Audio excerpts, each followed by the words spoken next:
that was like I mean, at least for me, it was like a revelation or a good confirmation hearing you guys talk about that, how to articulate what part of an entire operation does our product fit in. If we just say what our product does, it's like very abstract. So we need to set this context of, okay, so this is how agencies work with all of their marketing content. And then we need to, like, you know, at least in the website, we want to represent it visually, like this entire workflow, and then show you where exactly we fit in. And then that's this concept would allow us to partner with other companies who have, you know, who fit in other parts of that workflow, right? And we could work together that way. So I'm excited about this new direction of showing the entire workflow, and then for people to understand better where the product fits in and how it helps facilitate all their other processes as well. Because if one piece of your entire puzzle is not fitting well, that affects everything. Yeah.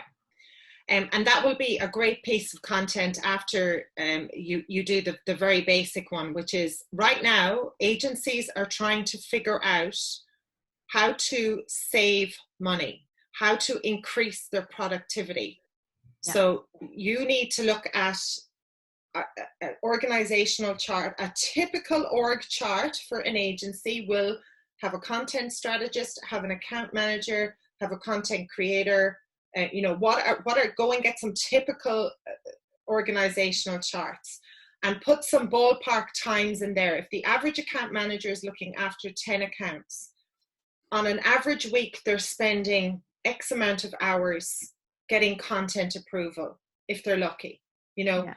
Their hours can be between this and this externally, then internally getting approval. What you want are some big, fat, simple numbers to go. Yes. Did you know the average agency wastes 4 hours per client per week chasing content externally and internally? Yes. I made that number up, by the way. Yeah. But yeah, that's a great point. Yeah. They have enough time to research all the alternatives. They have enough time. Right now, there's still a pause. They've got clients who said they're going to come back. They've had money from the government. I'm being generalistic, but this is where they're at right now. They're going, when I come back, can my account manager look after 20 accounts instead of 10? I need to get more efficient with my business. I have way too many tools. Why do I have all these tools? So you need to go and draw a direct line going, instead of using 15 tools, you use 1 tool. That means your account manager can now look after double. They have more time.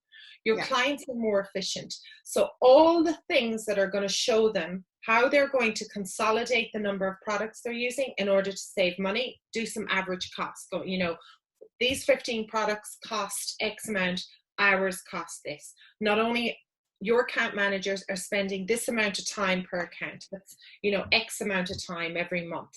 Every agency right now is trying to figure out how to be more profitable, more efficient with what they're doing.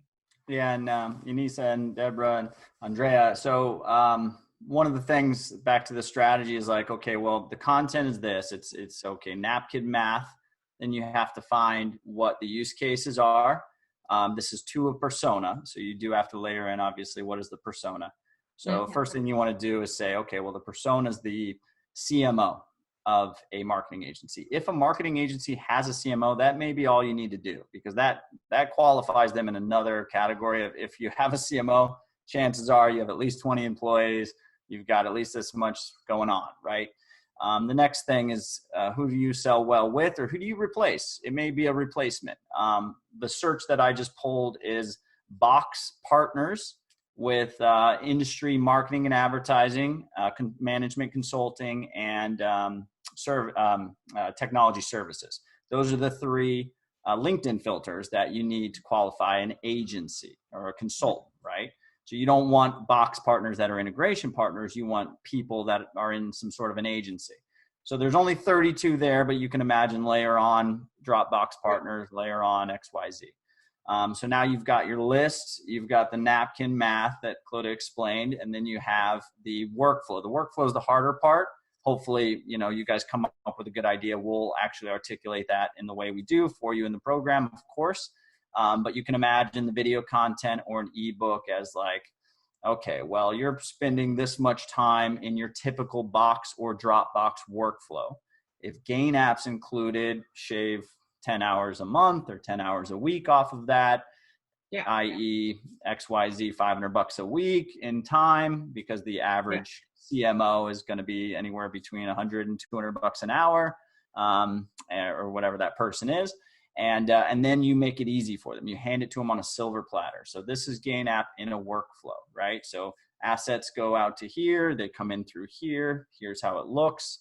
That gets pushed to this person. They get notified in Slack. That person deep links into the asset. They hit this approval and just show them in like a 30-second quick demo video. So now you have everything. You've got, you know, here's how it looks on revenue. Here's the full workflow articulated. Here's the audience that we're going to send that to, right? And then depending on whether you do cold outreach, use us. We're co-selling right now with a couple partners. So if you have a list like that, send it to us. We'll get them on the phone and we'll say, hey, have you checked out Gainapp? Here's the video that we created for them. Amazing tool. And we'll get them in your funnel.